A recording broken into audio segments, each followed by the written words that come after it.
In 1970, Santa Claus is Coming to Town, a stop-motion Christmas TV special produced by Rankin Bass Productions in New York, aired on December 13th on ABC Networks, y'all. It's based on the hit Christmas song Santa Claus is Coming to Town, y'all. I added the y'all in there.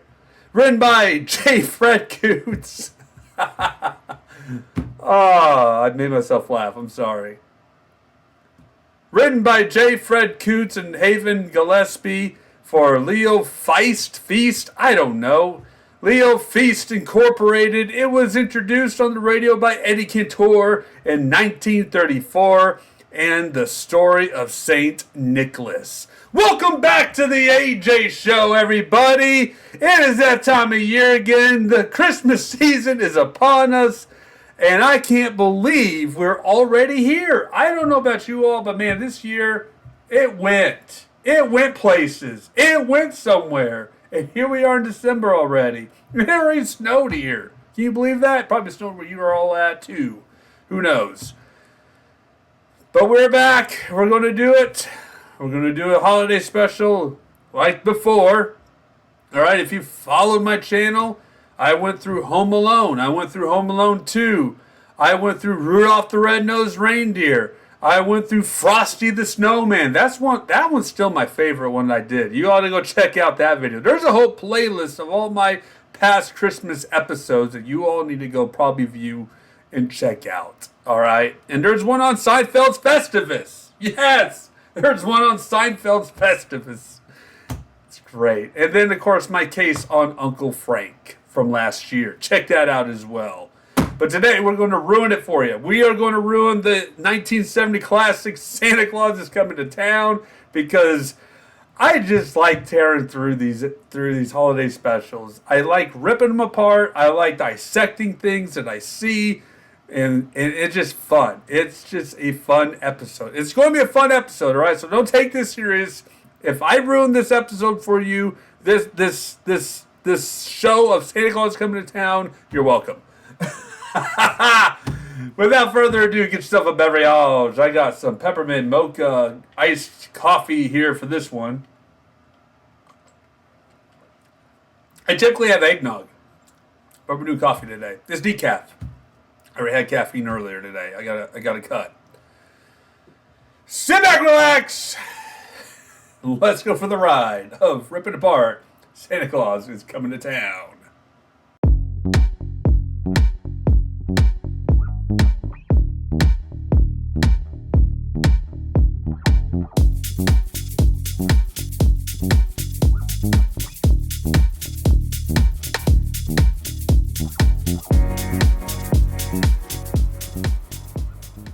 Y'all ready for it? Let's go. The show kicks off with a bunch of newsreel highlights of kids getting ready for Santa Claus's arrival. They're excited. They are excited for all the gifts, the toys, the joy, the holiday season that it all brings. A postman named Special Delivery S.D. Kluger. I think that's how you pronounce it. Is that how you pronounce it? Kluger? I just can't get past the part that it's Special Delivery SD in quotation marks. So it's SD Kluger, meaning Special Delivery Kluger, arrives to tell the story when his mail truck breaks down and he opens up a letter to talk about the question about Santa Claus's origins. Where did he come from? How did it all start? Well, let me tell you kids something. Let's stop everything. Let's just stop everything while my trunk is broken down, and let's talk about the origin, the history of Santa Claus. I don't know what's going on with my camera's ring light. It kind of changed colors while I was doing that last segment. But anywho, first of all, going back to S.D. Kluger, I'd be more concerned, if I was in his position, I'd be more concerned about the truck. We got to get this fixed. I got a deadline. I got to get these letters because there's letters to Santa Claus in this truck. No, he decides to rip one open and decides, hey kids, and apparently there's kids out there want to talk to this mailman about the origins and the history of Santa Claus. Where do these kids come from? Are they just out there? You just come across them? I don't know what's happening here in the beginning of this show. It's just wild to me that a man named Special Delivery, well, I got a special delivery for you, Mr. Kluger. I got a letter of grievances with your name on it.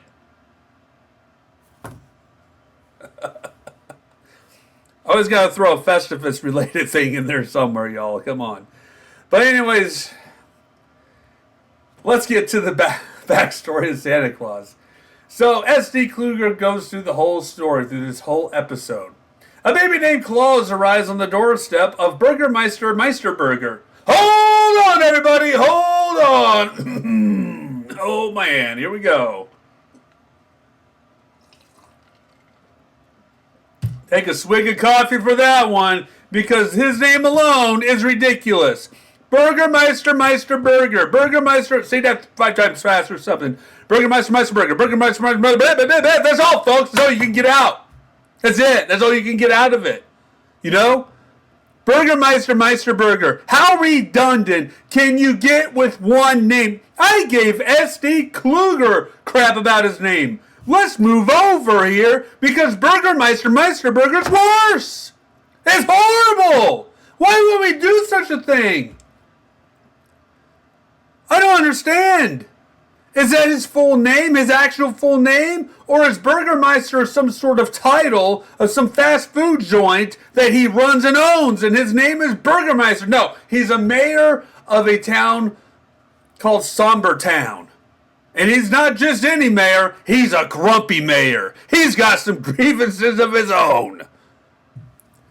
I wouldn't put it past Burgermeister Meisterburger if he has a restaurant, a burger restaurant in Somber Town somewhere to sell burgers.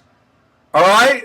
I mean, look at the guy. Look, I mean, here's a picture. Wherever it's going to go in this video, this is what he looks like. He's round. He's had a few burgers. I'm sorry to say it, but I'm going to say it.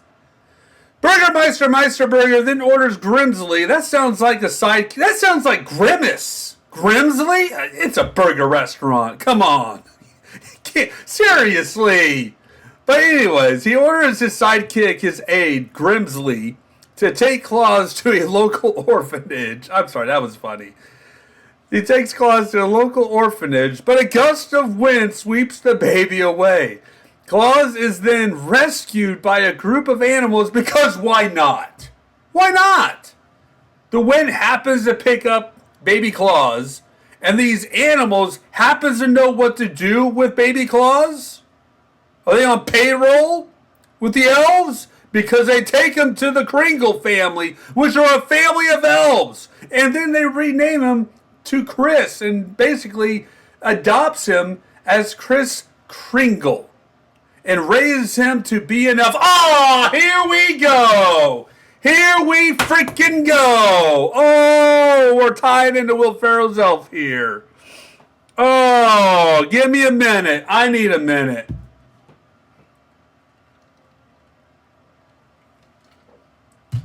Oh, man. Here we go. All right. This is where I rabbit trail a lot. This is where I love breaking these shows down. Because all these holiday movies, I swear, they tie in somehow. And if we tie this in with Will Ferrell's Elf movie, this has happened before. All right. This has happened.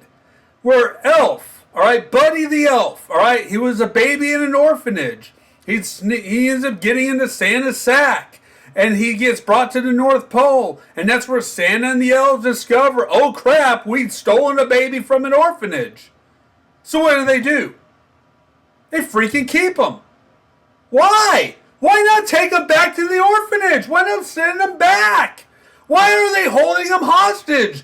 Why are they adopting him? I'm not hostage, but why did they adopt him into the elves to raise him as an elf? This is ridiculous. So this has happened in the 1970s. Santa Claus is coming to town. That's how Santa Claus started, because they adopted an orphan into a family of elves. And Kris Kringle grows up to be a man to play the role of Santa Claus, and where he's running around with these elves, making toys and going around the world. And here we fast forward into what? This Elf movie takes place in 2002. If I recall, when that movie came out, we fast forward to that time period. They did it again. They did it again. They adopted a baby that was just conveniently in Santa's sack and raised him to be an elf. Why? He doesn't fit in. Neither did Kris Kringle. None of them fit in. Well, Kris Kringle kind of just fitted in himself and just took over the joint. He took over the elf's house. He runs the place now. But Buddy the Elf, on the other hand, he was just ridiculed, looked down upon. He sucked as an elf because he was a human being. But he was more elf than anybody else because he had a lot of Christmas cheer. Maybe he should have been the next Santa Claus. Because if you look at the Tim Allen movies, where, they inherit a new Santa Claus. A new person has to become Santa Claus. You could also look at Ernest Saves Christmas, for example, as well. The same event happened. So is this the same Santa Claus and Will Ferrell's Elf that we see in the 1970s Santa Clauses coming to town? Are they the same man, or are they just different generations of Santa Clauses? The lore. Oh, we just rabbit trailed and down to the rabbit hole with all this stuff, man. It's crazy. And then you look at Rudolph. Hermes the elf. If you look at Hermes, he don't look like an elf. He wants to be a dentist because he sucked as an elf. Let's move on. Chris grows up and he volunteers to travel to Sombertown and deliver the toys that they made, as they didn't have a home. They were just stockpiling toys. They were great at toy making, but they had nobody to give it to. So Chris takes it upon himself to deliver the toys to Sombertown to the kids. Great gesture. Awesome. And on the journey, he befriends a penguin. And he names him Topper. Because why not? Animals just flock to him. It's got to be those rosy cheeks that he has. They're just a magnet for animals. The people to like him or something. Meanwhile, at the time, the Meisterburger, Burgermeister Meisterburger, happened to trip over a toy duck and enacts a law banning all toys. I'm sorry, Burgermeister Meisterburger, that you can't see your own feet at this point because you had too many freaking burgers that you end up tripping on a toy duck and you get all upset and angry about it and you just start deciding to ban all the toys and make kids do chores all day. You, sir, suck. The big one. Burgermeister Meisterburger. Get off them dang burgers. So Kris Kringle arrives after this ban takes place. He bestows toys to the children and even gives one to Miss Jessica, a school teacher who later becomes Mrs. Claus. Spoiler alert, y'all. I just spoiled it. If you haven't seen it by now, because it's been out since 1970, I don't care. Burger Man, we're going to just refer to him as Burger Man at this point, orders to arrest Chris, prompting him to flee into the forest with Topper. They soon are captured by Winter Warlock. Ooh! But Warlock then becomes friends with Chris after he gifts him a toy train, I believe. It's got to be those cheeks, man. Those rosy cheeks. It has to be. They can't resist. The Burger Man then orders all doors and windows to be locked. The town is now on lockdown. PTSD unlocked from 2020, y'all. But Kris Kringle enters the homes through the chimney to give toys to the kids. Now, this was plotted between Chris and Jessica to inform the kids to hang their stockings so that way they can bestow upon them gifts of toys. But, I guess they didn't inform the parents because they were a little shocked in the scenes that they got toys. Oh, crap, now we got to worry about home invaders. They're trying to get us arrested because there's toys in our house. But all around one, Burger Man, Burgermeister Meisterburger, sets a trap to capture Kris Kringle when he finally realizes he's going through the chimneys, and they catch him in the act, and they capture him and arrest him, and they capture Winter and the Kringles Jessica then visits Winter in prison, where he reveals that he has lost all of his magical abilities. How convenient! But he happens to have some enchanted corn that enables some of Chris's reindeer friends to fly. That's how reindeers got their flying ability. Magic corn. Good Lord. With the help of the reindeer, Chris and his companions escape soon after. Chris, now sporting a beard as a disguise because he's a wanted man. He's an outlaw. He's a vigilante, y'all. He's giving toys to kids. Returns to his original name, Claus, and he goes on and marries Jessica. They travel to the North Pole to establish a toy workshop. With the passing of the Burgerman, the Burgermeister Meisterburger, probably from a heart attack with his angry temper and his overweight belly, from eating all those burgers, the toy ban is nullified. And Chris is canonized as a saint, becoming Santa Claus. Due to the rising demand of toys, Santa limits his gift giving to one day a year, and they chose Christmas Eve, the anniversary of he and Jessica's wedding. How touching. It's a good day to do it. So we get back to S.D. Kluger, special delivery man.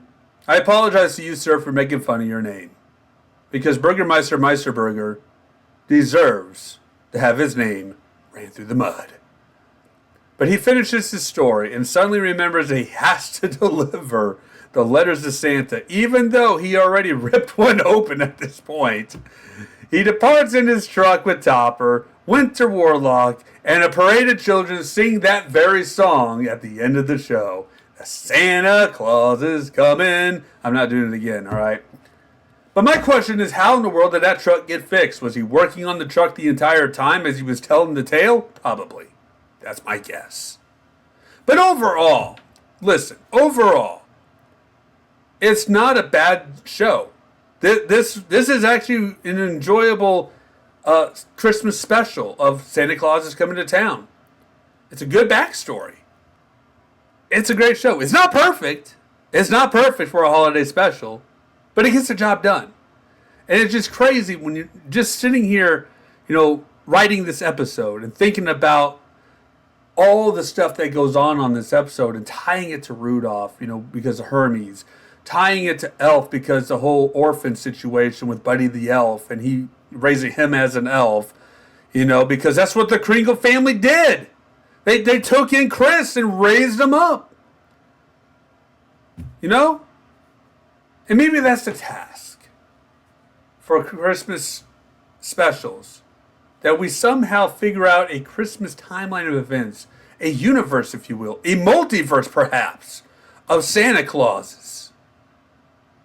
But I still have to think about it for a moment, because when you do refer to the Tim Allen movies of Santa Claus or Ernest Saves Christmas, where they inherit, a new Santa Claus because it's the passing of the torch, or you end up killing one off the roof, all right? or all that fun. It makes you think, Kris Kringle himself, Claus, is he invincible?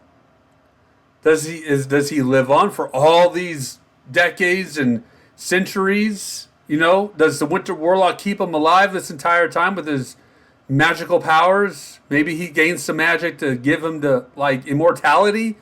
Or do we just get a new Santa Claus once one passes away, or passes the torch, so to speak? I don't know. That's something for you all to figure out and think about, and maybe I'll figure that out myself as well. I'm done with this episode. Then with that being said, thank you all so much for watching.